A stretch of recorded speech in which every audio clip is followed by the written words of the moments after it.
Welcome to A Ride on the Outside. MMA is full of people on the inside, but what about the ones that watch from beyond? Welcome to the MMA Outsiders with Tom Albano and Zain Bando on the Empty the Bench Podcast Network.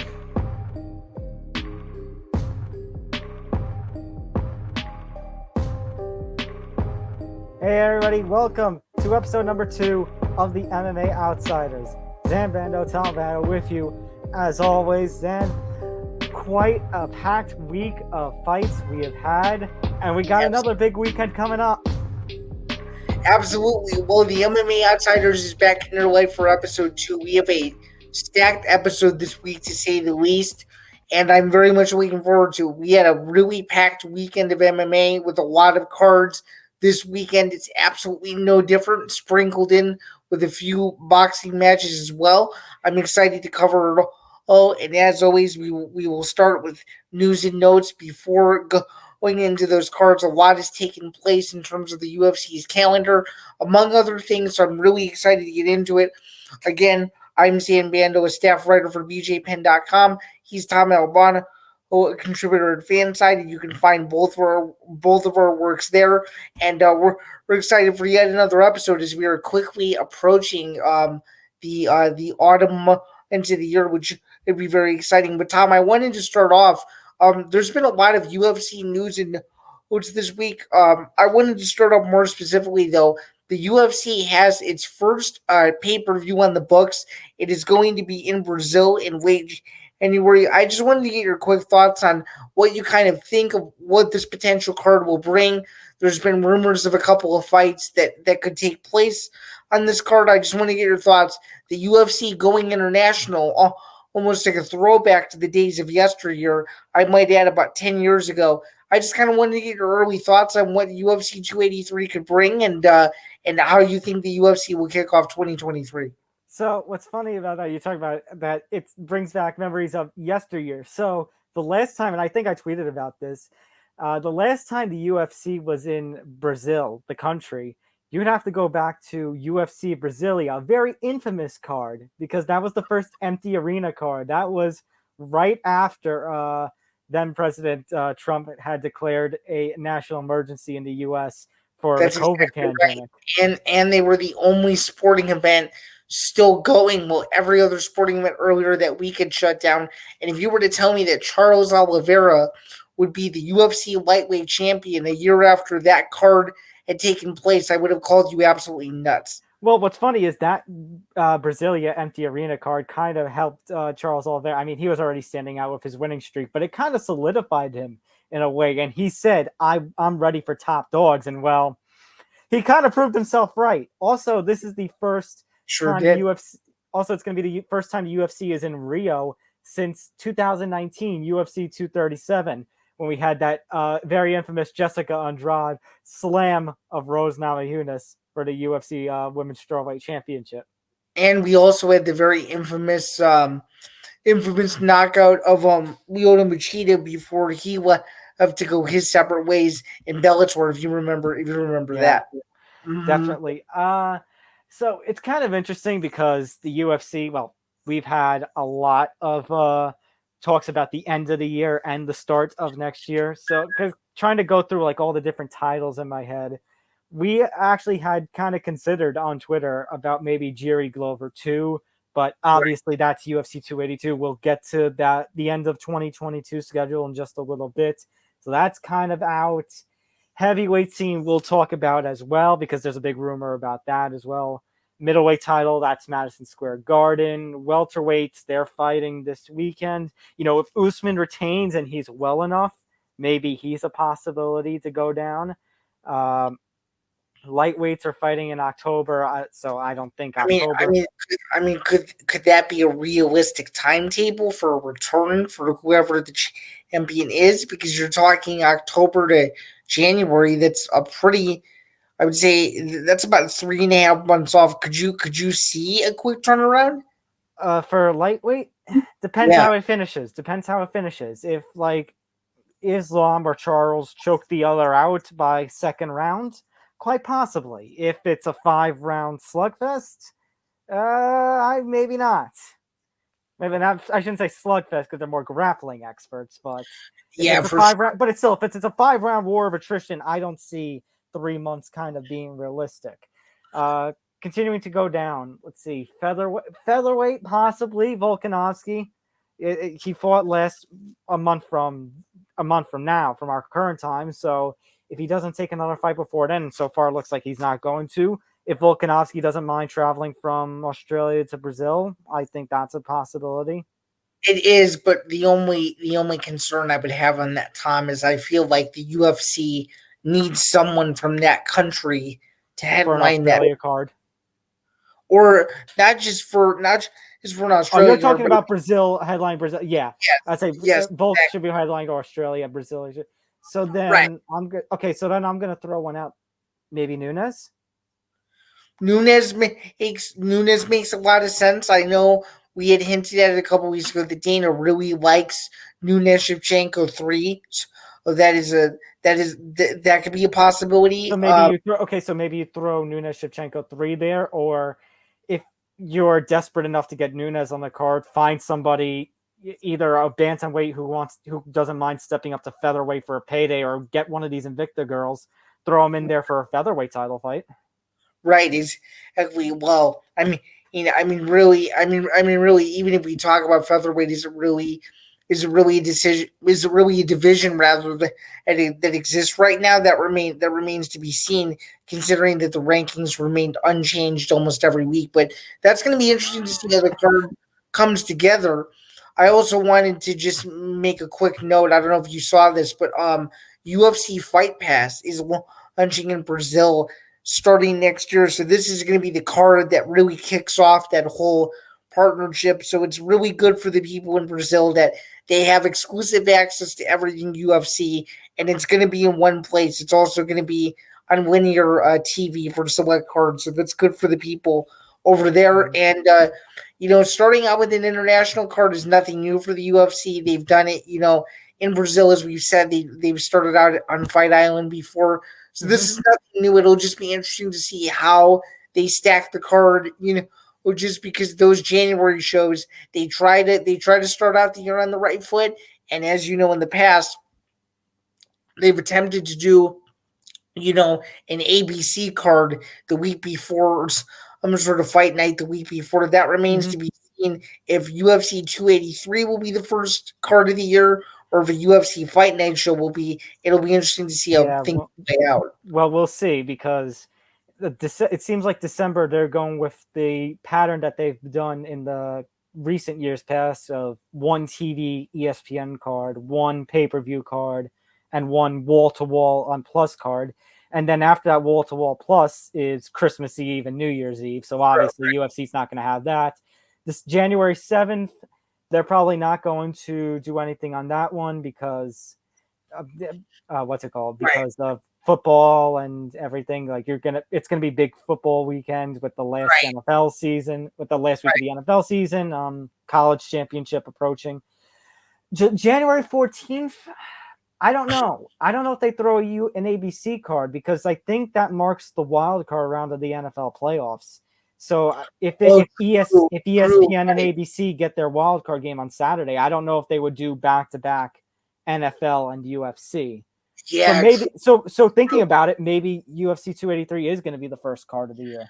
Yeah, considering that the NFL, is now expanded playoff teams and weeks, it's going to be interesting to see how they work around that. But they usually do a pretty good job. Or you could see an exclusive ESPN Plus card. That could be too. That's too. The weekend of the 14th. But it'll be interesting to see how the UFC starts the year out. It's good to know that UFC 283 is, at the beginning of the year, and even though we're creeping, into the 280s, in about a year's time, depending on how the progression of the sport goes, we'll be talking about a UFC 300. But that's neither here nor there. That's going to be interesting in itself. Anyway, there's been plenty of other fight news this week. There's actually been a couple of fight announcements this week. Which bit of news is he'd do the most. Obviously, there's been some stuff in regards to the MSG card in November. Yeah. So Where two. would you- So two of them. So first of all, you're going to the MSG card. The fact that Molly McCann has a fight, but it seems like there's not going to be a Patty Pimblett fight. At least not yet, but it seems like, according to Helwani, there's doubts that he'll fight at MSG. Yeah. Obviously, for those of you who follow the sport closely, Patty Pimblett has his own issues with fighting in New York, and I'm curious. Molly McCann is fighting Erin Blanchfield, and it seems like a lot of people are really leaning towards the side of Blanchfield and are saying that this is McCann's toughest fight. I just kind of wanted to get your take on this, and just to see, is McCann really ready for the spotlight? Because for sure, at least just looking at her past opponents, Erin Blanchfield is easily the toughest girl and the best girl, probably record-wise, that McCann has ever fought. So I'm definitely going to say it is her biggest fight, because now that we have Patty in the UFC and those two have become a tag team of sorts, now that those two are partnered up with Dave Portnoy and Barstool, and the fact that it's going to be an MSG, it's definitely going to be her biggest fight, and it's one that she's going to have the most pressure on her. But Erin Blanchfield, I mean, you talk about Sarah Alpar, Miranda Maverick, and JJ Aldrich. Especially that Miranda Maverick one, so she's 3-0, and actually she's undefeated. Right. She has one loss. She's undefeated in the UFC, and her one loss came in Invicta, which was a split decision to Tracy Cortez. That's not a bad loss. Has a win over Kay Hansen. So you're talking Kay Hansen, Brogan Walker Sanchez, who we just actually saw, I think, on the Tough finale. Right, exactly. Miranda Maverick, JJ Aldrich, and Miranda Maverick. I think Miranda Maverick is one woman I have my eye on in her division. So I think that's a big win. So I could buy that argument that Erin Blanchfield is Molly McCann's toughest opponent. And Molly, like I said, you combine Erin's toughness and her wins in the octagon, and even before that, when you talk about her experience against Cortez and Kay Hansen and Brogan.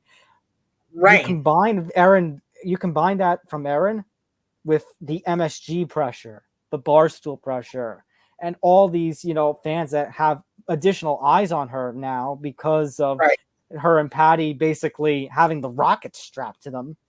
Right. It's going to be a very big fight for her. And I don't know. I'm not sure if she's ready.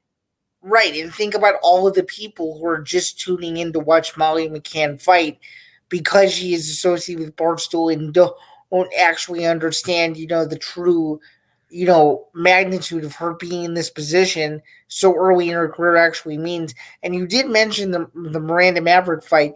This is the same Miranda Maverick, I might add, that, attempted to end the Macy Barber hype train, with a very controversial fight a year ago. So obviously Miranda Maverick, in that case, did have some heat on her going into that fight. Obviously, Erin Blanchfield is a completely different fighter since that fight took place, and it'll be interesting to see, kind of how all of those stars, intersect. But if you can have Molly McCann, on the same card as what the MSG card is shaping up to be, I think you're in a pretty good position.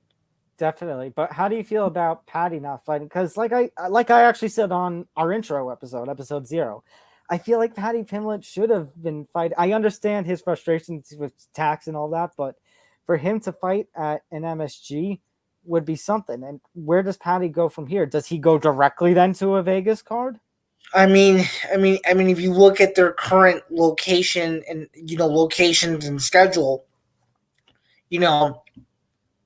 does he want to fight on Fight Island? Probably not. There's no Boston card as of yet.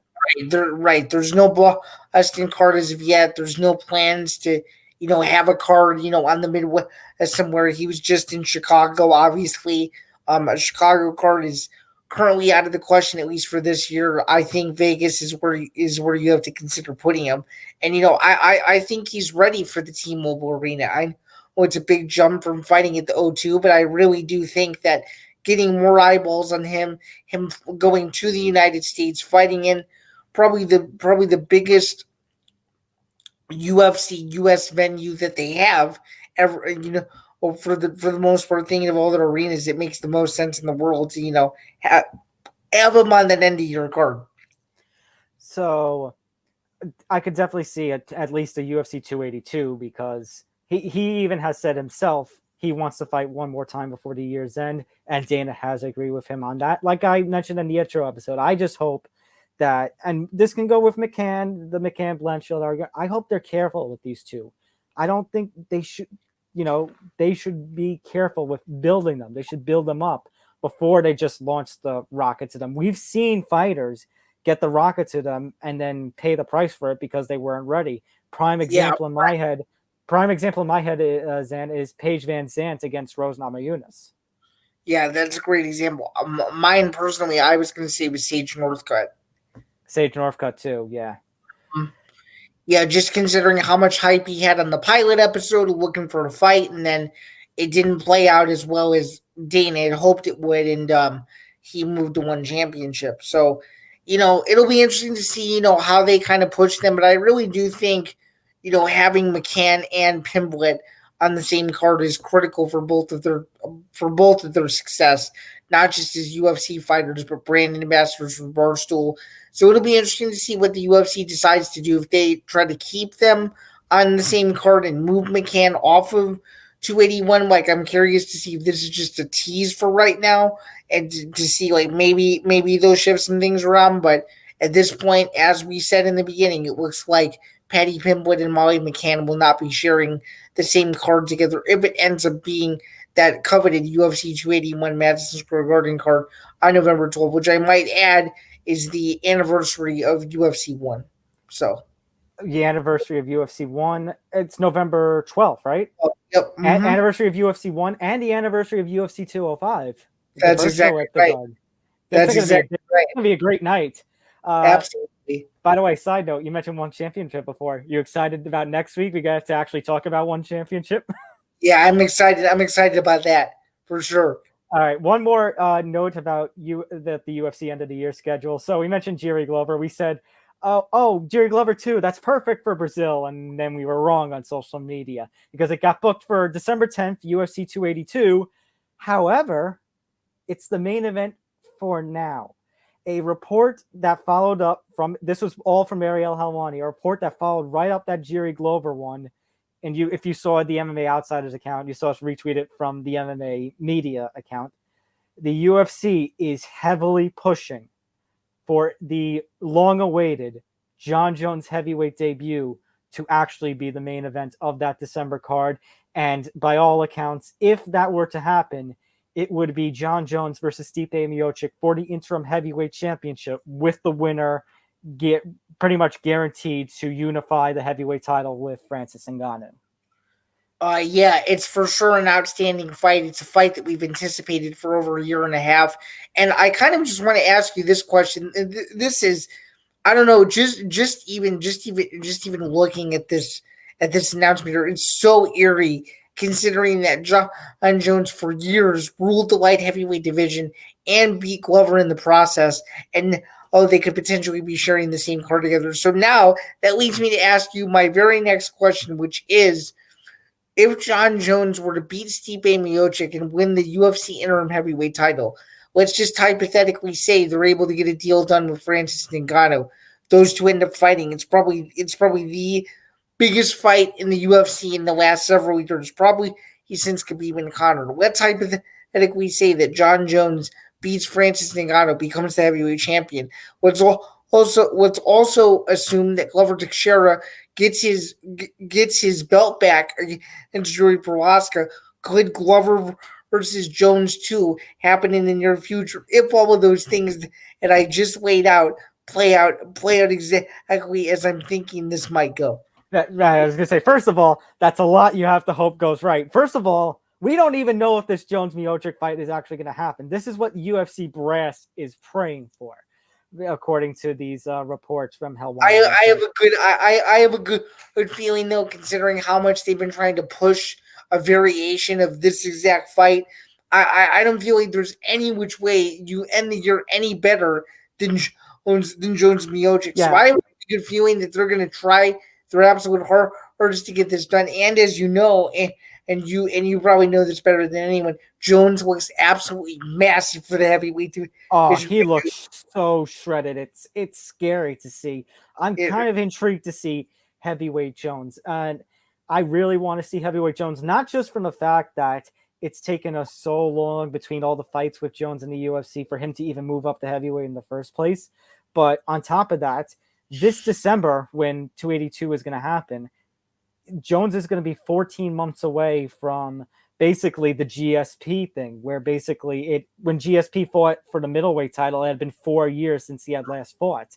Right. We're going to be like 2 months short of 3 years from the last time we saw John Jones. We last saw him right before the pandemic, February 2020, 247, when he fought Rose Reyes, right? Right, in a very controversial decision, a fight that a lot of people talked about, and as you know, the trajectory of both of those guys' careers went completely opposite. That's beside the point. Back to the potential rumored interim heavyweight title fight. I have to ask you this next question, because this next thought creeped into my head.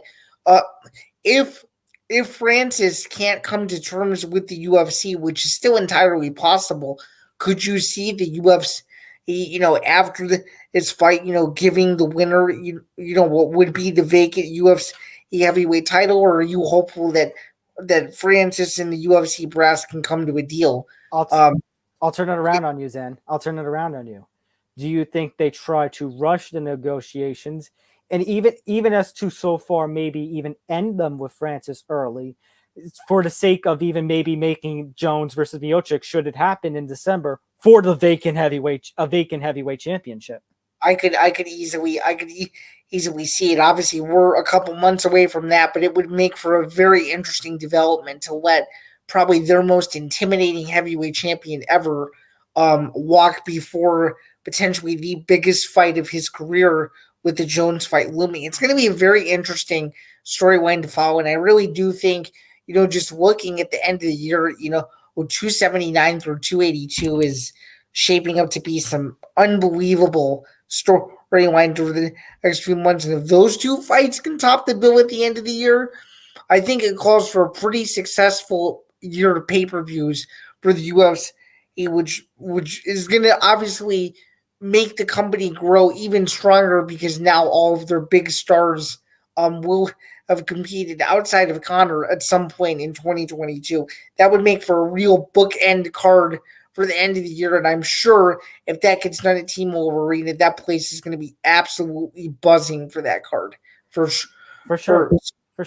And I was just going to add, for those of you who are kind of lurking, I would figure to make plans sooner rather than later, because I'm pretty sure that Jones Miocic fight is going to get done some way or another, and people are going to be flocking to go to that fight. So what's funny is you mentioned Jones. We talked about Jones' heavyweight debut being long anticipated, and this Jones and Francis, should that happen, I mean, think about it. When Stipe and DC were in long negotiations with the UFC for their trilogy fight in 2020 in the pandemic year, they were floating the idea of Jones stepping up to face Ngannou, potentially in an interim championship or number one contender situation for Jones's first heavyweight championship fight. And even if Jones Ngannou is only assuming Jones beats Miocic, which isn't, I mean, it's very possible, but it's also very possible Stipe can somehow pull it off against Jones. But even then, a Miocic Ngannou trilogy fight, I'd say still sign me up for it. And a trilogy, whole idea of a trilogy fight, especially one for an undisputed heavyweight championship. I mean, Stipe has experience with that, and it did well. It did very well for him. It could be there. It's certainly going to do very well for Francis Ngannou. It's just, we need to see John Jones fight again. Yes, John Jones is a very troubling figure. Yes, in my personal opinion, I rank him under GSP in my GOAT status because of his legal issues outside the cage. Yes, Daniel Cormier has had points for a while about Jones's legal troubles, and DC has the heavyweight claim over Jones because Jones is particularly, I mean, almost exclusively been at light heavyweight. But if Jones does this, if he steps up to heavyweight, UFC has allowed him to, even though he had to give up the light heavyweight title a couple years ago. If he does this, beats Miocic, beats Ngannou, is undisputed heavyweight champion, you have a very strong case, even with his legal troubles, that maybe he chops GSP for GOAT status. So just as we're talking about what it could mean for Ngannou in terms of his negotiation with the UFC, for John Jones, this means a hell of a lot more. Oh, for sure. And which is why we need this fight to happen. Right. And it just stirs the pot even more for, the coveted Ngannou Jones fight that people have waited, I would say, 2.5 years to see. And now it could potentially happen. So it makes for a very exciting time for the UFC's top 2 divisions in the male category for sure. And yeah, it'll be interesting to see, if Jones Miocic can get done to, really top the bill on what will hope to be a really stacked UFC 282 card in early December. For sure. All right. So that's covering all of the most of the big anticipations for the end of the year and the start of next year. Should be fun, but we got to stick with the present. Before we get into last weekend's cards, this weekend's cards coming up, we do have a couple of news items to go through. I think we definitely have to talk about Dana White's little interview with GQ, participating in that Really Me segment where a very famous person will go undercover under these different social media accounts and answer questions that fans are posing in comments. One particular comment was about fighter pay. There was another particular comment about Dana White versus Jake Paul, which was actually asked by Sandu. Yeah, which is funny because if you look at the timestamp of that tweet, that was tweeted over a year ago, which I thought I was hilarious. If you look closely, it's April 2021. Like, yeah. and it wasn't even a serious tweet. You saw the crying face emoji at the end with the laughing. It was funny. Before I jump into the fighter pay comment, I have to ask you first about the question that he didn't answer. And if you listen very closely, some really sneaky fan tried to get Dana to answer the one question that he wouldn't answer, which was, if you had the choice to cut one of your champions, who would it be and why? And I have to give the floor to you first. If you were the UFC president, not trying to demean any of the champions right now, because all of the champions are actually quite awesome, who would you cut? Oh, you're actually gonna throw this question out on me? I absolutely am, and then I'm gonna wait, Dan.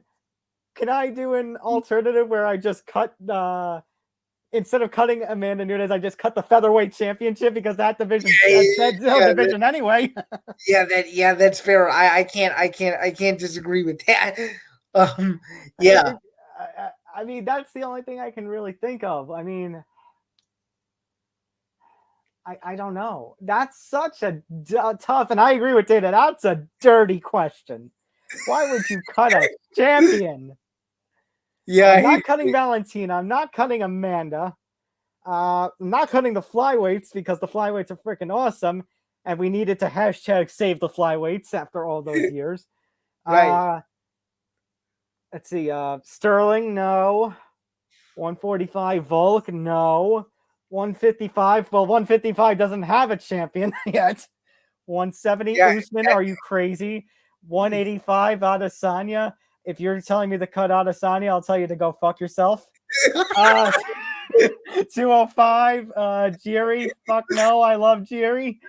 His knockouts are awesome. And then Francis. I mean, hey, you know what? If Francis doesn't strike a deal with the UFC, technically he is the champion. Yes, technically he is the champion. Carla, who you would cut? Maybe, but I don't know. That's such a I don't know. I would. I mean, if you were to ask me this question, if my life depended on it, and I'm really sorry to say this because she does seem like a really nice person. You're going Carla? I would cut Carla Esparza. I mean, if you if you asked me a few years ago, like 2018, if Carlos Esparza was going to get back to the UFC strawweight championship, I would have told you no, hell no. I would have said no as well. So I got to give her credit that she has fought all this way back to becoming the champion, despite the fact that the way she won the belt, it was her versus. I mean, the fight that she wanted in Namajunas Esparza 2 was trash. Right. To put it. Hey, wait, for those of you who have not seen the fight that we're talking about, please, I beg you, don't watch it. It's one of the worst fights you've ever seen, and it was minute, Zan. Wait a minute. Are you gonna say that fight is worse than Francis Derek Lewis? No. Are you gonna say that fight is worse than Kimbo and Dada 5000? No. No, I will not go that far. And both of those fights are terrible in their own right. But if you guys have followed the sport as long as we have, both of those fights had almost a good sense of terrible in them, Hall of Fame sense of terrible, as if they were meant to be terrible. But anyway, again, before we get into the fighter pay discussion, Dana was asked another question, which I thought was interesting. It was near the end of the video. He was asked by a fan what was the craziest face off, and I have to say his pick was pretty good.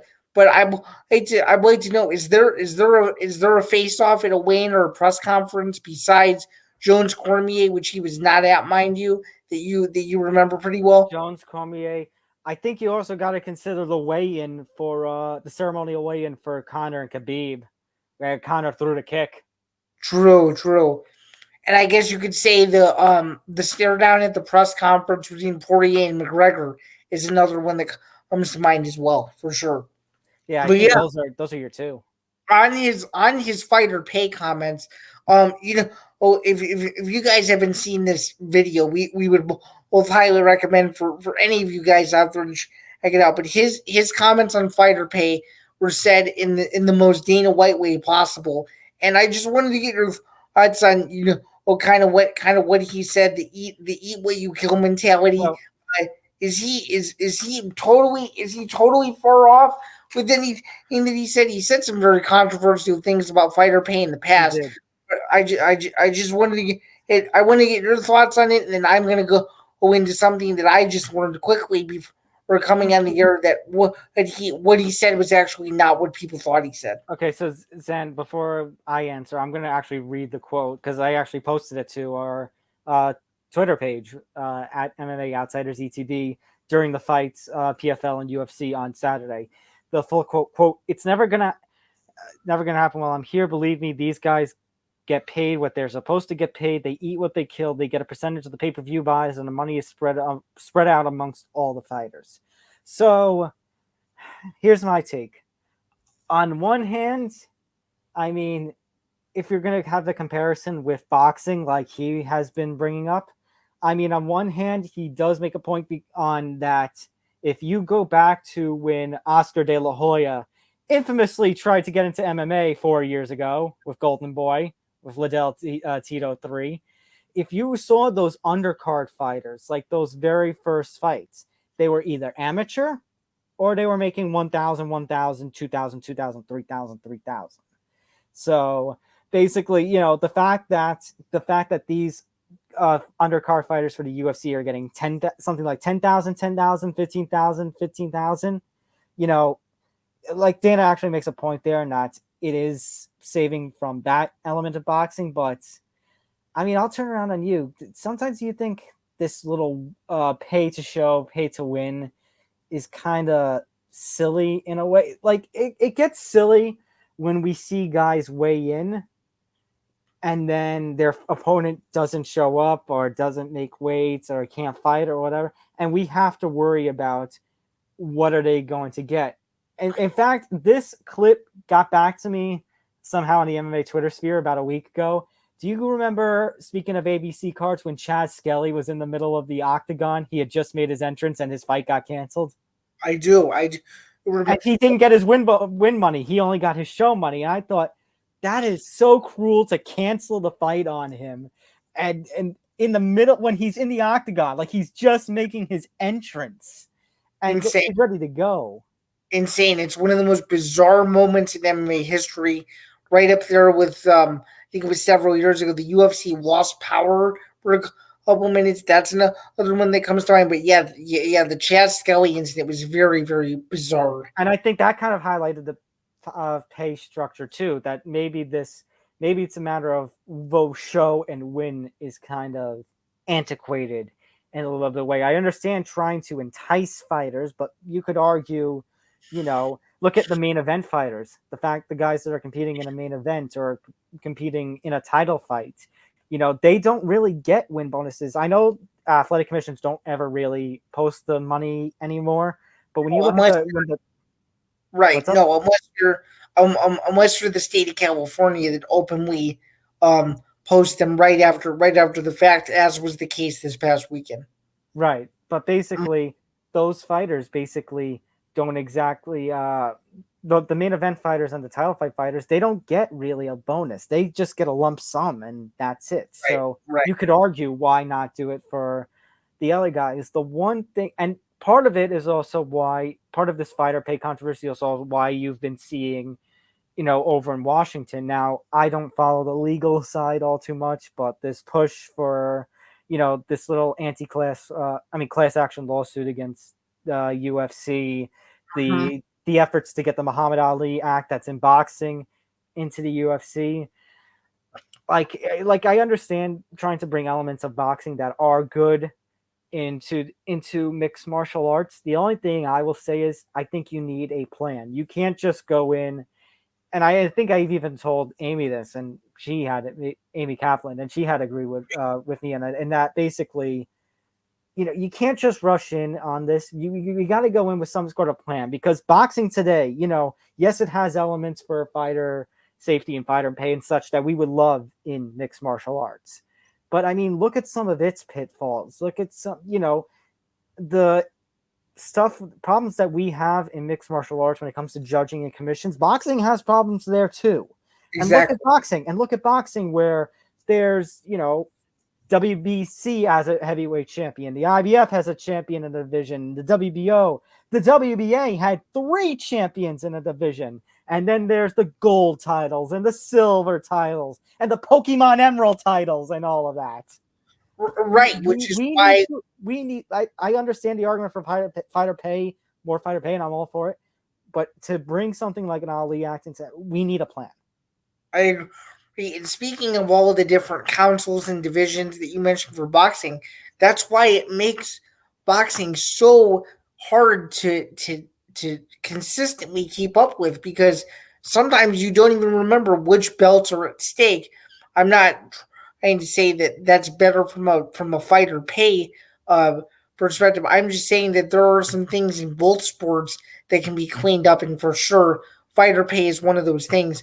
I'd say the 2 biggest things are fighter pay and healthcare for the fighters themselves, so they know after their careers that what they're getting is A, the best care possible, and B, benefits from all their time in the sport. Because if you think about it, there's so much opportunity cost involved with just being an MMA fighter that you might as well want to have the rewards and benefits, move forward after the fact is over. But overall, it was a very hilarious interview from Dana, as expected. I also wanted to I agree. I also wanted to bring up a must-watch interview today that Dana White just did for Yahoo Sports and Kevin Iole previewing UFC 278. And Kevin Iole read that exact quote that you just read to me to Dana White. And Dana absolutely flipped out, called out his own broadcast partner in ESPN, called out a very well-respected journalist, Mark Raimondi,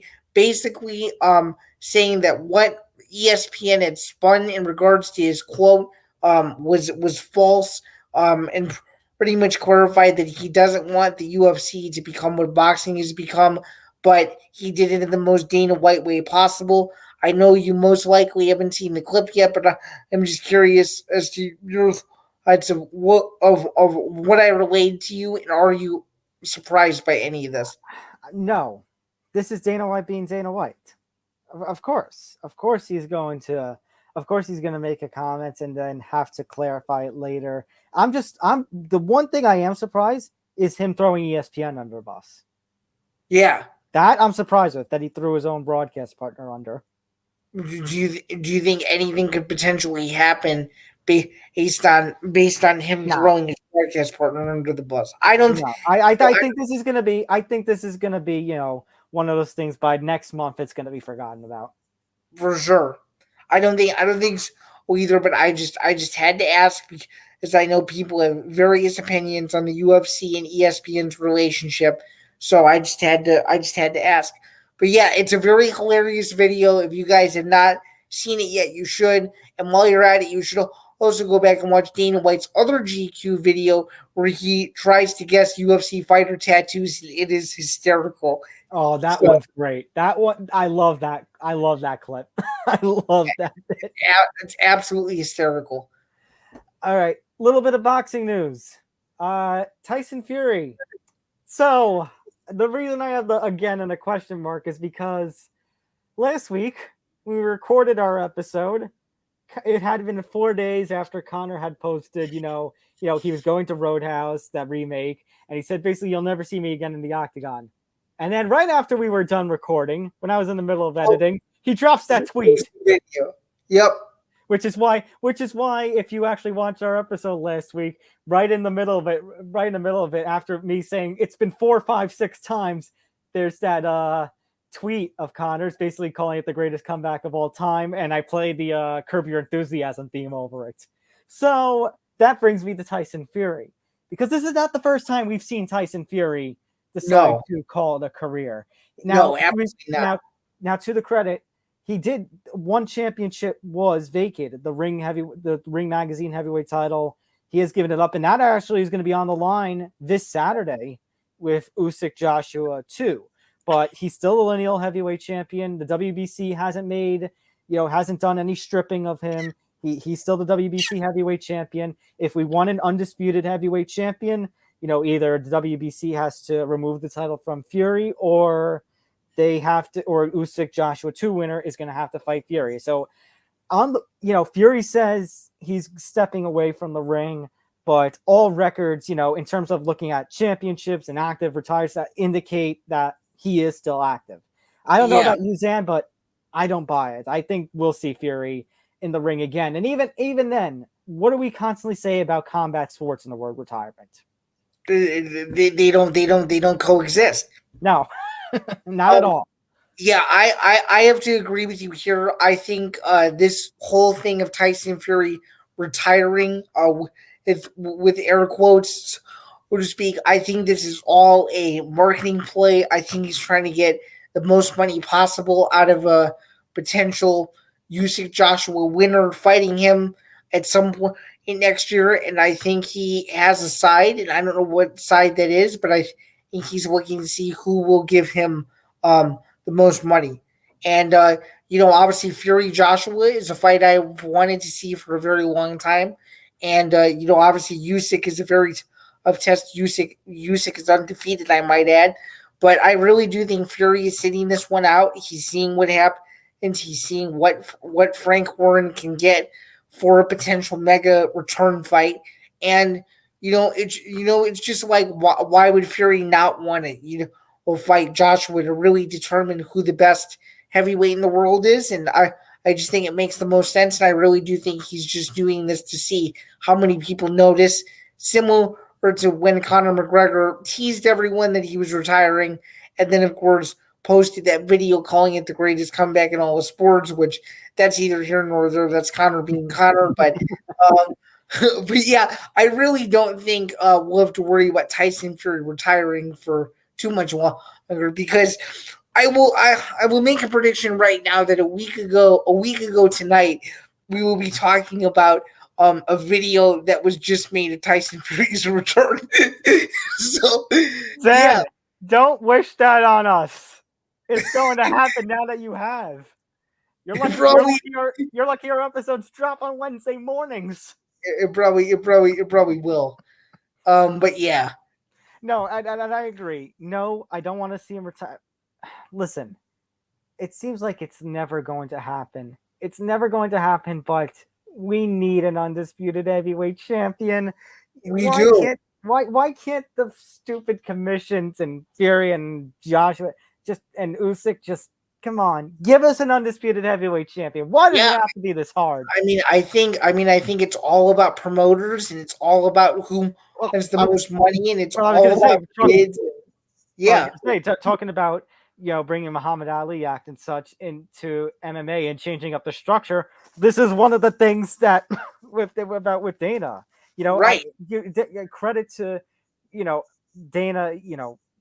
Dana hates co-promotion. I said it last week, and sometimes that's frustrating. But it's true. But he does have a point when he says boxers, they'll go with money and they won't exactly fight the best people. We want the best matchup. It's very rare we get a Crawford Spence or a Fury Usyk or Fury Joshua. It's really rare. And to his credit, Dana White has hated co-promotion for years.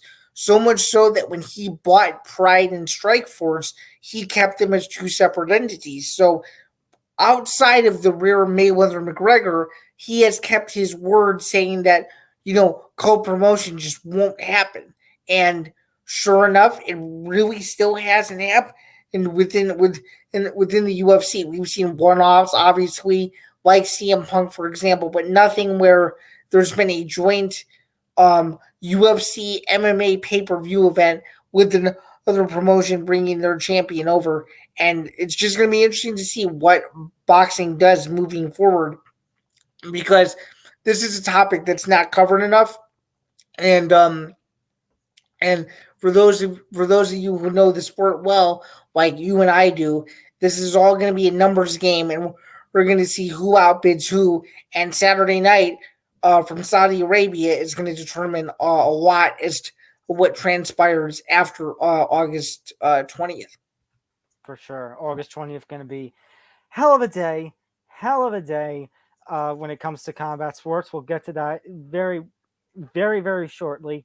Zan, as somebody who watches Dana White's Contender series religiously, I want to get your thoughts on who has impressed you on DWS so far, because first of all, you are, of the two of us, the more religious watcher. Second of all, this season, I think back to that very first week, which was god-awful. And Dana coming out on the microphone and saying, if you want to be in the UFC, be Joe Pyfer. And basically say, giving the Dana White Contender Series version, I'll go as far as to say that, of the "Do you want to be a fighter" speech that he gave on season 1 of Tough. So, absolutely. In that sense, it seems like a lot of people since that speech have been responding very well to that speech. But of those, who do you think has impressed you so far on these first 4 episodes? I'm going to let you have a solo layout. Yeah, obviously Dana White Contender Series, I've watched it religiously, pretty much every single episode. For those of you guys who don't know, episode 1 was a complete downer. We only had 1 contract awarded, and ever since then, it's been very, very consistent. You guys are going to have to find out this week for yourselves how many contracts were awarded, but I can tell you this, the last 3 weeks have been insanely consistent with a lot of really nice finishes, a lot of really impressive performances, and I'm just going to go out on a limb and say it. I really do think that Bo Nickel has impressed me the most so far. I know this is a controversial pick. I know that his MMA career is very green, but the amount of hype that this kid has gotten over the course of a year and a half, given his collegiate wrestling pedigree, given the way he fought a week ago, I'm really excited to see what he can do in about a month or so when he makes his return to the Contender Series. Then I was going to ask, what are your thoughts on him not getting the contract, getting more of another chance to compete on? I honestly think it's. There are a lot of people who would sway the other way on this, but I actually think that Dana White made the right decision, and the reason why I say that is because, as I just alluded to a moment ago, Bo Nickel is still very green. The guy he fought, I'm pretty sure, had between 6 and 8 fights on his record, and Bo Nickel went out there and made him look really, really average. And to be quite honest with you, below average with the way he quickly finished his fight. It was like and 49 seconds or something. it was literally insane. But I mean, I just think Bo Nickel is this rare special case of a guy that, you can market him well. He's obviously a big and alumnus, great wrestler, can win impressively. And you know what? I know this is going to sound controversial, but I actually don't like him going to the UFC right away. What I'd like to see from him is another win on DWCS, and then I know this is going to sound a little cruel, but I think putting him on a season like the Ultimate Fighter where he can really build his exposure and personality in a tough house type setting might actually be the way to go. They might not do that with him, but I really do think that could be a way, for Bo Nickel to be introduced to, a bigger and larger audience. I know that the Ultimate Fighter gets a lot of criticism, but I think if you put Bo Nickel as one of the headlining cast members, I think people would tune in. I think that's an interesting concept, having somebody go from Contender Series and then rather to, like we've seen somebody go from Contender Series, get a developmental deal, or we see somebody go on a couple of episodes of Contender Series. That's happened to a couple of fighters. In fact, we're talking about how people are upset that he's getting another Contender Series fight, but think about this. Greg Hardy absolutely shattered somebody on his Contender Series debut, which was actually his professional MMA debut. And Dana gave him another fight on Contender Series and then let him go to, I think it was Extreme Fight Nights for another fight before he got on a UFC card.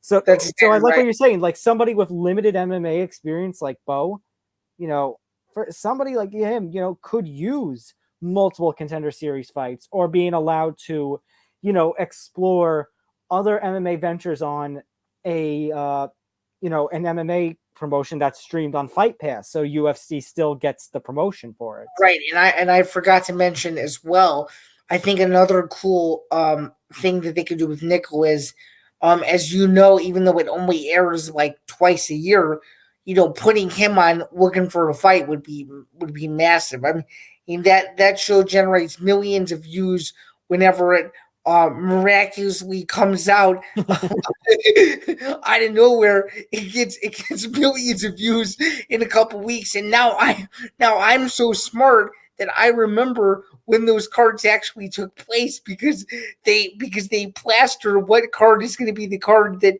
Dana is at, so you can tell how old the results actually are. But yeah, I actually think Bo Nickel on Looking for a Fight or Bo Nickel on The Ultimate Fighter would make a ton of sense.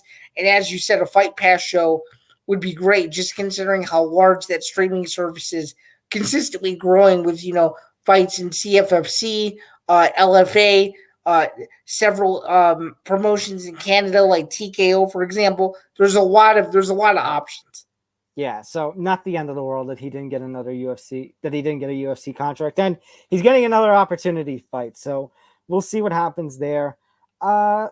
This past weekend's cards, triple knockout palooza. You have on Bellator, you have Goiti Yamauchi knocking out Neiman Gracie.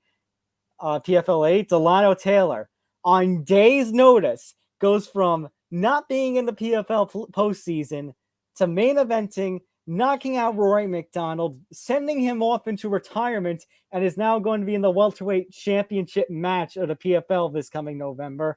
And in UFC San Diego, Dominic Cruz has this, you even mentioned it last week, has this long unbeaten streak when it comes to non-title fights and has never been knocked out, and he gets freaking knocked out by Marlon Chito Vera in the fourth. Unbelievable. You couldn't have asked for three crazier outcomes on three different main events. If you were to tell me that we would have three devastating knockouts in a span of about 14 to 16 hours, I would have been okay. We're in for a crazy weekend, and that's exactly what happened. Now I have to ask you this. UFC San Diego was another banger of a card. We've had several cards this summer that have been absolutely insane. August 6th with the tough finale. UFC Austin was incredible. The UFC London card was pretty solid as well. If you were to tell me what your favorite UFC Fight Night card has been in this summer, what would it be? Because for me, UFC San Diego has to be right up there in at least my top 3 or 4. Like San Diego has to be up there, although I don't think it tops Vegas 59 with the 10 fights, 10 finishes. You don't see that. Last time you saw you saw a 100% finish rate on a UFC Fight Night before last week. You have to go all the way back to I think it's the Rockhold Bisping 1 card. Yeah, it is. Mm-hmm. The Rockhold Bisping 1 card. I want to get a official date for that. Was that November 7th, November 7th, 2014. Just 2 days before my 20th birthday. Unbelievable. Yeah, that was a cards remembers. Oh, for those of you guys who watch that. And by the way, if you do some deeper digging on that card and you go on YouTube and you look at the greatest the greatest MMA parlays to ever cash, apparently if you bet a parlay on that card, I'm pretty sure that 9 of the 11 underdogs or something like that won. So somebody had a massive payout for a very small amount of money. So it just goes to show you how crazy the UFC can be at times. And also, just so you are aware too, and you probably know this, the spinning back fist parlay for this week, they tried to go 2-0 this week. They couldn't do it. Nope. No, it was a good effort. It was a good effort by the spinning back fist crew, like the spinning back fist crew, but just didn't pull it out this week. But hey, it happens. There was, I have to ask you, just in regards to UFC San Diego, there was a really, really, really talked about controversial decision on the prelims, and I just want to get your take on, how you think the judges saw this particular fight. From what I recall, I actually don't have it off the top of my head, but once I pull it up, I can tell you. Okay, which fight are you talking about? It was on the undercard, I'm pretty sure, and it was actually one of the picks on their parlay that they had. Oh yeah, it was this is it. So it was the Martin Buday fight. There was a lot of controversy about that, and if Martin Buday should have won the decision, a lot of people didn't think so. I was pretty happy because at that point the parlay was still alive, so I was excited. But to be honest with you, watching that fight live, I literally didn't think he won. I didn't think he won. No, well, first of all, that fight wasn't special to me. That was I couldn't really get into that one. But though with a win, Nah.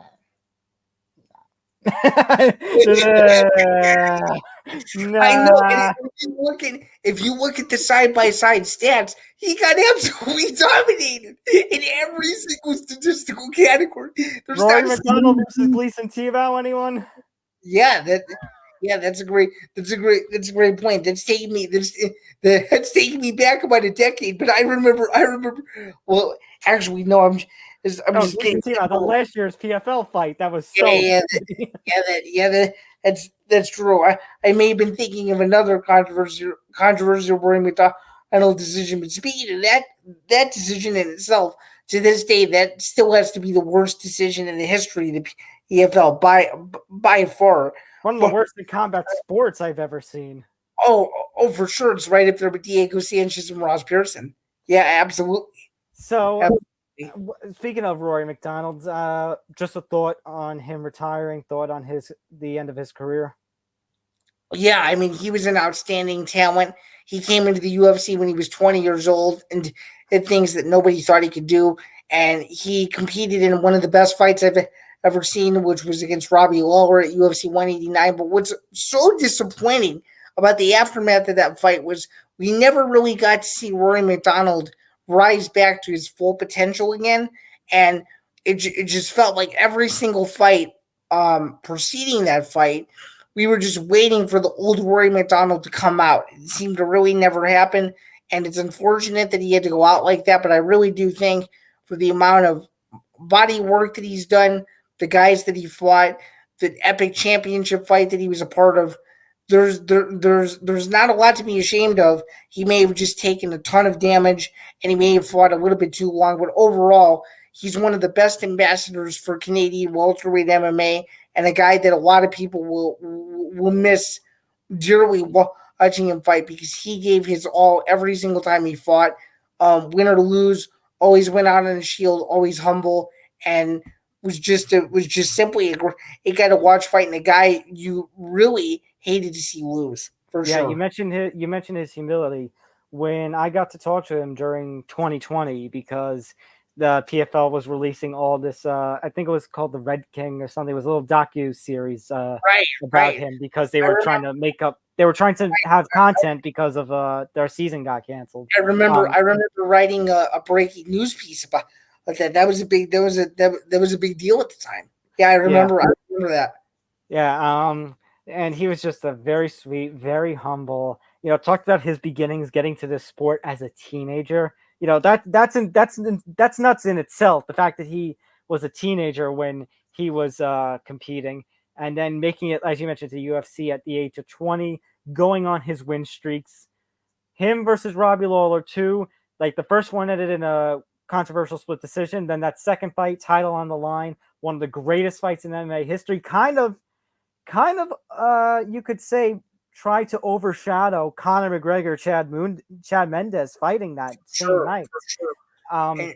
And actually, Robbie Lawler, Rory McDonald too. I think it's either my first or my second favorite fight of all time mixed martial arts, right up there with Forrest Griffin, Stephan Bonner, the original tough finale fight.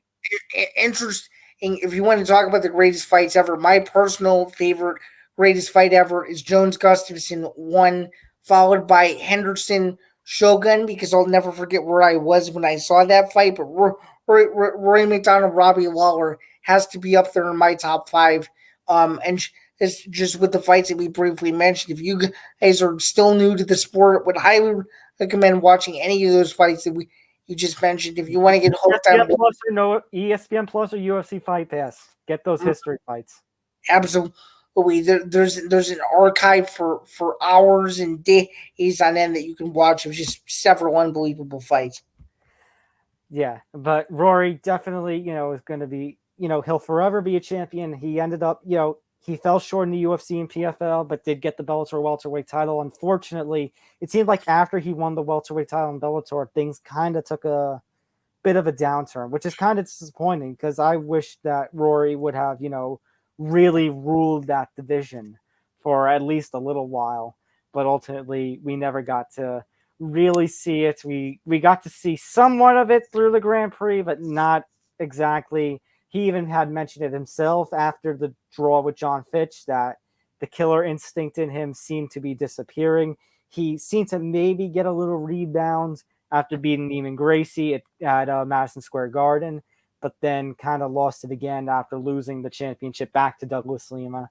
But, very nice individual, a class act of the sport, one of the greatest Canadians to ever step foot in the octagon. And yeah, I'm all for celebrating Rory McDonald, and it's going to be, he's going to be missed in the octagon. And I would argue he's probably the number 2 best fighter to come out of Canada. Obviously, that's what Ariel said, right under GSP. Yeah, absolutely. All right, Zen, it's finally time. Let's talk about this big weekend. We've got the PFL is finishing up their postseason. They're still in across the pond in the UK. They're going to be in London with the women's lightweight and the featherweight. So you got Brendan Loughnane, Chris Wade, Kayla Harrison, of course. And we're finalizing the matchups for November in their championship card.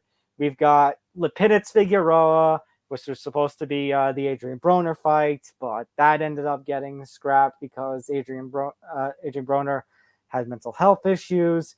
And then you got the big ones. You got the heavyweight championships of the world, the rematch in Saudi Arabia, Usyk Joshua 2, and you got UFC 278, Usman versus Kamaru Usman defending the welterweight championship against Leon Edwards 2, the rematch. They met in December of 2015. Usman took the decision. Which of these events, Zan, are you most looking forward to? I mean, they're all great, but the ones I'm most excited to see for sure are UFC 278 and Usyk Joshua 2. Which one more first though? Which one most Say of all? I would say, knowing myself very well, I always have to pick the UFC first. Yeah, I That agree. that's those are the cards I'm usually the most excited about. And as I was about to mention, for those of you guys who are worried about the two TV setup, the only thing you really have to worry about for this is making sure that you have two TVs for UFC 278 in the Figueroa fight, because there's a good chance that both of them will be taking place at the same time. But thankfully, thankfully for many of you, there's not going to be too many conflicts at all. Because Usyk Joshua 2 is being aired in the afternoon and it is worldwide on DAZN. All you need is a DAZN subscription to see that fight, which is absolutely fantastic. And for those of you who are in Ukraine, you can see that fight for free on local OTA TV as well. But we have a lot to get to. Let's start with this UFC 278 card, ESPN Plus as usual. Actually, wait, one more subscriber note. If you are a bundle subscriber, Hulu, Disney, ESPN Plus, you can get the fight for a discounted price at $54.95 if you just go to espnplus.com/PPV. But I digress. Let's take a look at the card. We have a loaded card. That's a pretty solid main card. If you ask me as well, we have a lot of interesting fights on this card. We have former champions on this card. We have a big time rematch in the main event. I wanted to start, of course, with the main event, Kamaru Usman versus Leon Edwards. Kamaru Usman is looking to win his 16th consecutive UFC fight in a row. That would tie a record for Anderson Silva. This is also Usman's, I believe, his 13th UFC title defense, which is absolutely nuts. And wait, title defense or fight? I'm sorry. It's his sixth. He's looking sixth for title defense, I think. Yeah, sixth title defense. He's looking for a 16th consecutive win over, which is insane. It would tie Anderson Silva's record. Yeah, it's nuts. Usman, I mentioned GSP earlier being the GOAT, but especially with welterweight, but slowly but surely, Usman is making his case. Also considering that Usman had to fight more non-title fights than GSP did, also two different eras. Dana White already thinks that Usman is the greatest welterweight ever. Do you buy that or no? No, I still need to see more from him. If he gets the 2 belt status, maybe if he breaks GSP's record with title defenses for sure, but I wouldn't crown Usman just yet.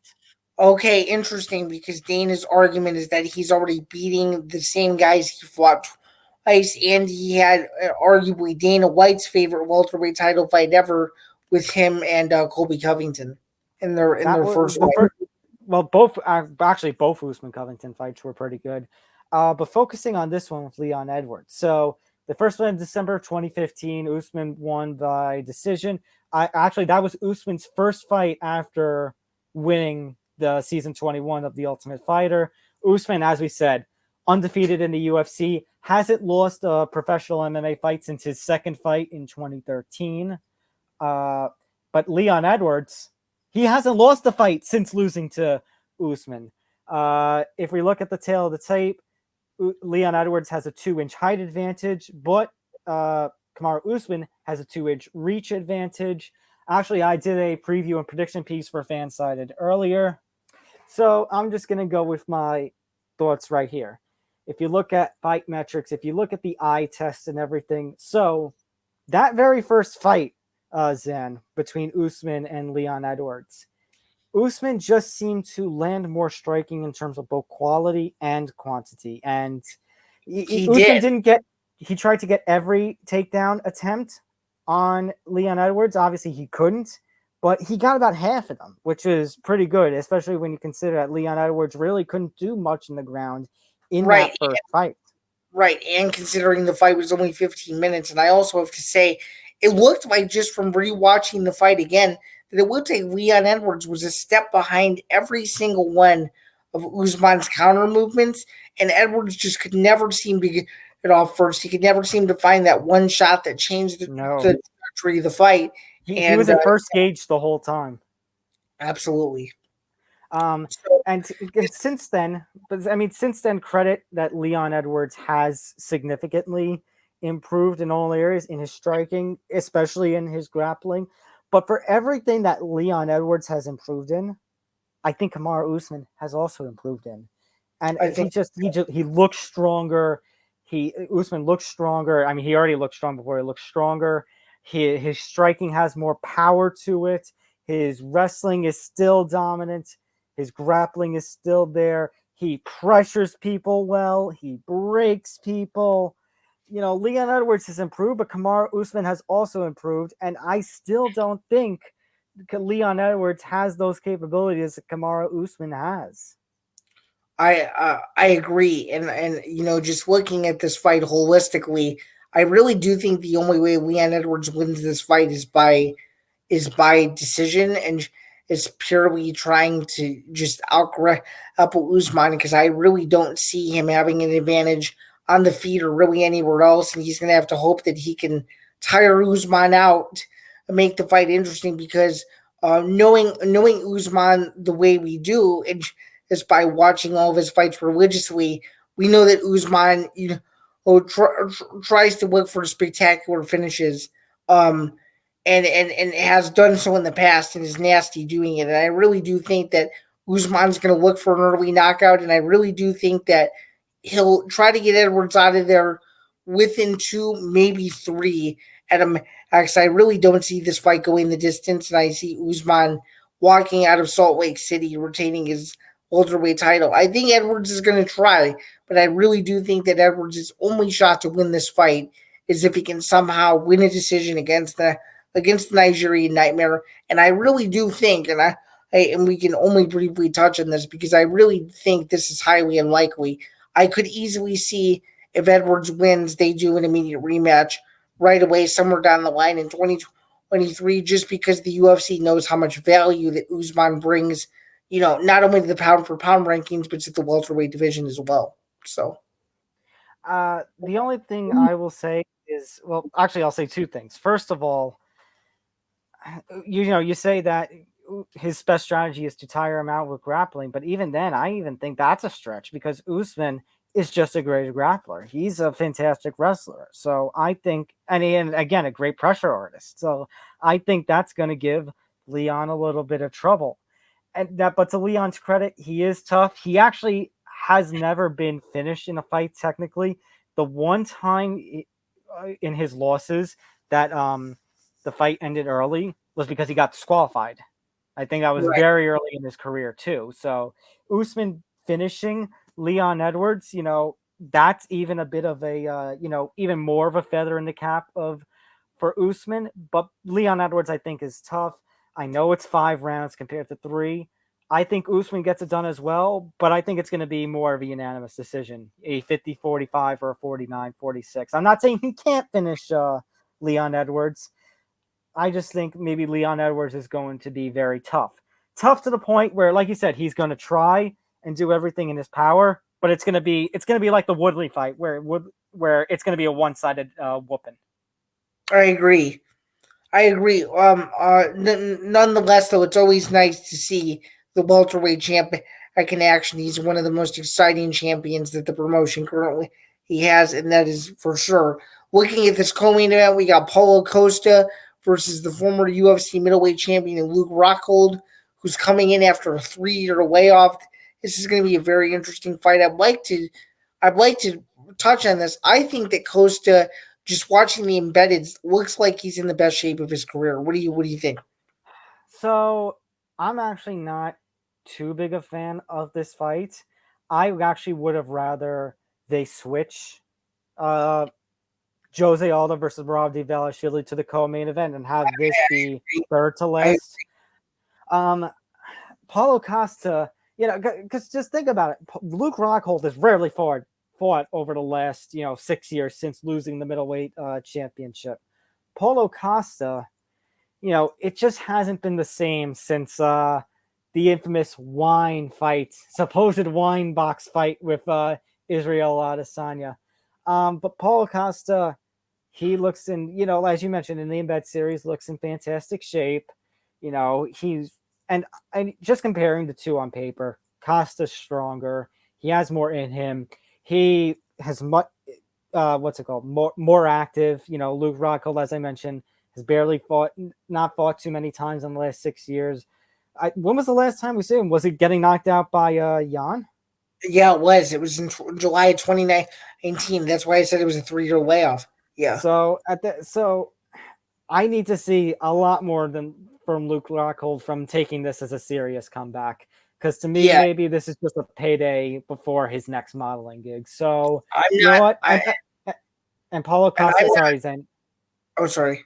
Go ahead. Sorry, Paulo Costa, I think also needs a big performance. So you know what? I'm gonna go late first, early second. I think he gets the job done. He finishes Rockhold. If you're looking, and we're not huge, as you can probably tell, we're not huge on giving out locks on this program. But if you want to look for an absolute monster lock this weekend, and I'm sorry to any Luke Rockhold fans out there, you got to take either Paulo Costa money line or Paulo Costa by KO TKO within the first or second round. Like Tom said, I really do feel like it's one of the easiest bets that you can place on this entire card. For sure. I want to get up the Barstool Sportsbook to look up this UFC card. I know, I think it's DraftKings. That's what Tapology uses. Has, what's his name? Paulo Costa at minus 250 something, which is actually pretty good money. But for the Barstool Sportsbook, I actually thought it was going to be a lot higher for Paulo Costa. I thought it was going to be way more than a minus 250, 270 something. See, they have Paulo Costa as a minus 335 and Luke Rockhold as a plus 260. That's more realistic to me. Yeah, I would agree. I would agree with that. If there's an interesting line possibly for a fight doesn't go to distance, I would lock in Paulo. I would lock in Paulo Costa defeating Luke Rockhold anyways. But I take a look at that bet of does not go to distance and see maybe if you want to throw that in there to try and boost it up, or if you don't want to risk it, maybe just a little sprinkle in there. Yeah, not trying to jump too far ahead, but I'm a huge fan of a parlay of Romanov, Costa by finish, and Usman money in retaining his championship. I actually am going to go as far to say that I like Romanov to knock out Marcin Tybura too. Oh, you're talking about Marcin Tybura versus Alexander Romanov. So that one's interesting. It seems like maybe the UFC, like Marcin Tybura. Well, let's face it. Do you think maybe the UFC is maybe a little angry with Marcin Tybura for kind of putting the Greg Hardy experiment to bed? Yeah, I'm pretty certain. So they're putting him up against a young, up and coming, undefeated Yeah, badass. He lost to Volkov. His other wins are like Walt Harris, Greg Hardy, Ben Rothwell. And of course he got Ben Rothwell, and Rothwell was on, the latter side of his career. Right. That's my point. Is that basically feeding him to a young up and coming heavyweight like Romanov. Anybody else maybe Tybura has a shot, but I don't know about this one. I kind of like your parlay of the week here. Yeah, that would be my UFC parlay. So just to reiterate, I like Romanov by knockout. I like Costa Rockhold not to go the distance, and I like Usman money line, and parlay that together. I'm sure you'll get plus odds on that and a pretty decent payout. But when it comes to this fight, yeah, I'm gonna go with Romanov. But let's talk about now Jose Aldo versus Merab Dvalishvili. Again, what I think should be really the co-main event. So Jose Aldo, he has actually won 3 fights in a row, believe it or not. He has found some newfound success at bantamweight. Granted, He did lose what? Not only that, Aldo has quietly won his last 3 fights in a row. Yeah. So, he has found success when it comes to bantamweight. Granted, he did lose the title fight to Peter Yan on Fight Island. But Jose Aldo, again, is a legend of the sport. It's great to see he found new success. That being said, good luck, Jose. You're getting quite possibly the future of this division in Merab. Absolutely. I mean, Merab is a guy that the UFC has been high on for a long time. He's the one that spoiled the initial hype train of Raytheon Stotts, who Dana White personally flew out, have him fight Merab, and Merab. That episode of Looking for a Fight. Yeah, and Merab ended that hype train faster than you can say blink, and now Stotts is starting his own venture and becoming a poster boy for Bellator. But Merab has just been such a success story out of the Serra-Longo camp, and they're really banking on that he's going to be the guy to be the future of the bantamweight division, and fighting Aldo, a legend in the sport, is going to put you in that upper echelon. And if he wins that fight, there should be talks of him, getting a number one contender fight, and possibly fighting for a title down the road, for sure. And Aldo, he's just proving that he's still got it. And he's 35 and has fought a who's who list of the best in the world. Some say he's one of the greatest featherweights of all time, if not the greatest featherweight of all time. I do think this is one of those, incredible crossroads fights where, both guys are not really going in opposite directions, but, one guy beating the other is going to do wonders for their careers. And I really do think that Merab has more to lose in this fight than anything. I agree, because Jose Aldo, if he loses, he lost to a young up-and-comer, happens in MMA. And although it's very clear is that, I don't want to take anything away from his win streak, but it's clear he's at the sunset portion of his career. Meanwhile, Merab still has way more to go. So I don't see if Merab gets the win, and I think he does, I think he'll at least take a decision. I don't know if he finishes Jose Aldo. I don't think he's going to get a title shot immediately. I think they're going to have to wait, especially when Aljo and TJ are going to be fighting next in October on Fight Island. And Aljo and Merab, if I'm not mistaken, are pretty buddy. So I don't know what's. I'd say more. I think more than teammates. They're really good friends. So yeah. I don't know. I don't know if they're gonna fight or not. But I think even if TJ was to beat Sterling, I think they would wait, at least give Merab at least one more fight before a title shot. I could easily see that happening, but how Dana White feels about the friends thing. He doesn't care how close you are or how close you aren't. If there's a fight to be made, he's gonna make the fight for sure. All right, Usyk Joshua 2. What's your prediction there? Because in the original fight, I said, I was a little concerned because Usyk was a mandatory challenger, and I was pushing, oh God, we need a unified heavyweight champion. I really don't know if Usyk is going to be able to handle Joshua, but guess what? He did, and he won by decision. He took Joshua the distance and just had his way with Joshua. It was a complete showcase bout for Usyk.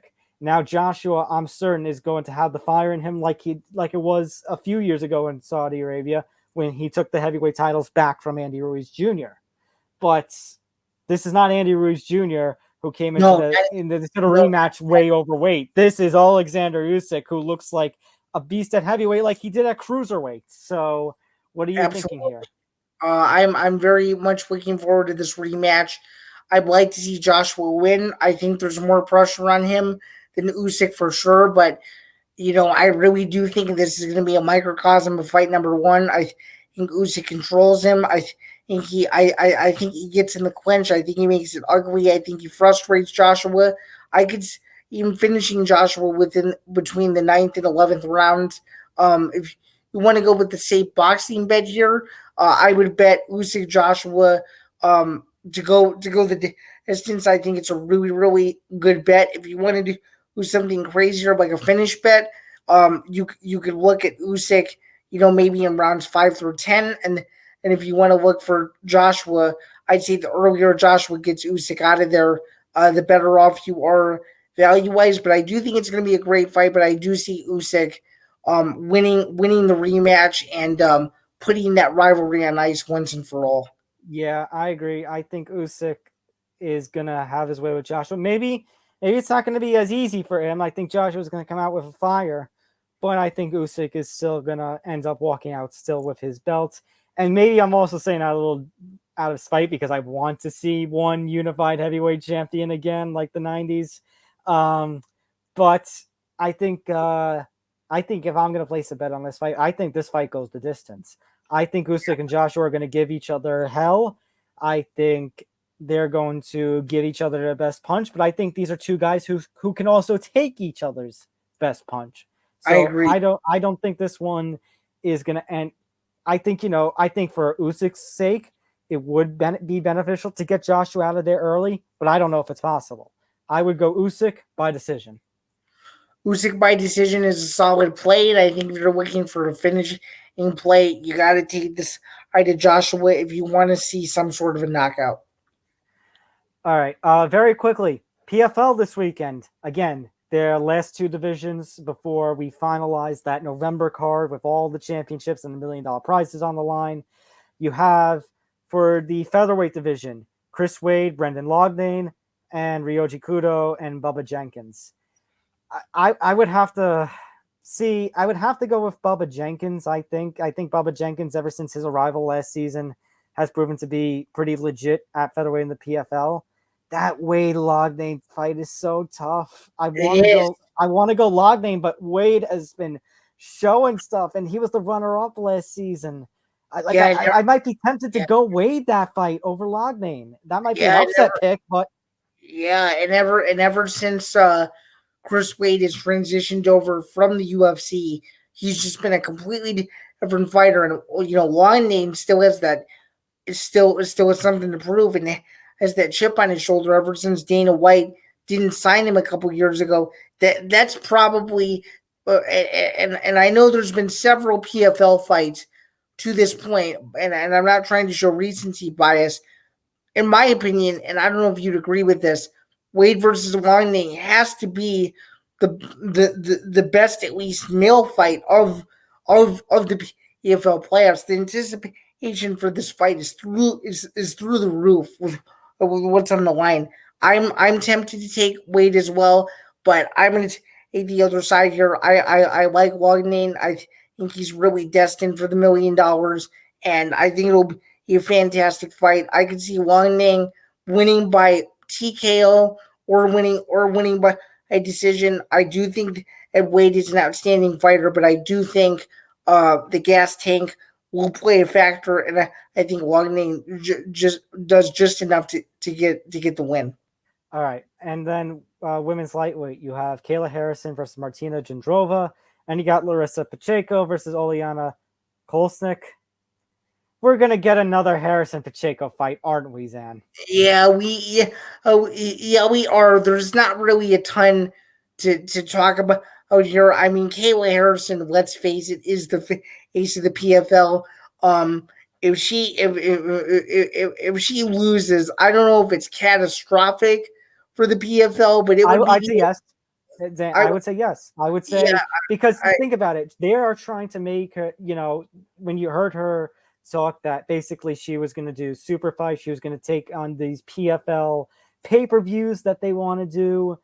If she does not win the $1 million, if she does not become the only 3-time back-to-back season champion in PFL history, that's kind of devastating for what that promotion is hoping for. You're right. Could you go as far to say that if she somehow loses this weekend, this is just as bad as when Kimbo Slice lost Giselle Petrozelli in 2007, which really No, because I don't see the PFL shutting down. They still have their sponsors. They still have their investors. I don't see them going away with just one Kayla Harrison loss. That's true, but it would still be devastating just given how much branding and promotion they've tried to do around her. But I don't think we'll have to worry about that too much because she isn't a zillion favored as it is, and that's just one that she'll probably win within the first 2 rounds to set up the rematch that a lot of people want to see, which is her and Pacheco. As you said, that's a rematch that I'm actually looking forward to because that's one of the only fights outside of going into other promotions where Harrison might actually have a bit of a challenge on her hands. But for now, that it's either here or there. I do see Harrison taking care of business this weekend, though, for sure. Lastly, Lipinets Figueroa. Firstly, what do you think of Adrian Broner pulling out the mental health issues, which Figueroa has kind of poked fun at? And then do you have a prediction for the fight? Yeah, I mean, it's obviously really devastating for Figueroa considering that this fight's been rescheduled on 2 separate occasions. First, it was going to be July 23rd in Chicago, and they decided to move it to August 20th in Hollywood, Florida. So, of course, he's been training for one opponent this whole time. I really don't see this going any other way except for Figueroa win. I mean, obviously, Lipinets is taking this fight on very, very short notice to step up in the main event. If you're gonna pick a side here, I'm gonna go Figueroa by decision in this fight. I could see Figueroa by decision as well. As far as the comments go, Adrian Broner, let's face it, he has had some very deep trouble in terms of just character-wise and his run-ins with the law. It's pretty clear that he does need mental health. He needs mental health assistance. And for Figueroa to kind of poke fun at that and call it fake and everything, this is what people who suffer from depression and all these different mental health disorders, some of them have to battle through that. Like, what if I'm faking it? What if I'm, overthinking it? Like, for Figueroa to go so like that, it's kind of disappointing, disgusting, especially when it's kind of shown through Broner's own actions that maybe he does need help. So, I can't really focus too much on this one off those but I guess Figueroa by decision. I'll go with you on that. Right. Then it also begs the question that if Broner was having these issues before in the past and took the fight to begin with, maybe there was a question of, do I actually really need to take this fight right now, considering that I've been out for over a year and a half. But that's either here nor there. We hope that he can figure out whatever that is that's going on and with him, because I do think that would be a very interesting fight just from a Broner comeback perspective. But still, Figueroa by decision is my pick for that. And I just think that his opponent, too short notice, too few days out, I don't think it's going to go very well for him, and I think Figueroa gets it done. All right, so I want to thank everybody for tuning in for episode number 2 of the MMA Outsiders. Make sure to hit that like button and make sure to subscribe. And when you subscribe, make sure to ring the bell. Get all the notifications for the MMA Outsiders, Empty the Bench, Game On, Living Life, Fruity Cereal, everything that is, and Beyond the Bench, everything that's coming your way with the Empty the Bench Network and more. Make sure to follow us across social media at MMA Outsiders ETB, and make sure to follow the network itself on social media at ETB Network. That's Zain Bando. Make sure to follow him at ZainBando99. Follow me, Thomas J. Albano, Tom Talk Sports 9. Again, you can find Zan's work over at bjpen.com, and you can find my work at Fansided MMA. But that's going to do it for another edition of the MMA Outsiders. Huge packed fight weekend. Big heavyweight title fight in boxing. Big UFC pay-per-view. Enjoy it all. Enjoy it all, and we will see you guys next Wednesday morning where we will have another packed edition of the MMA Outsiders. Thanks for staying along for the ride, everybody. Have a great week. Have a good day, everybody.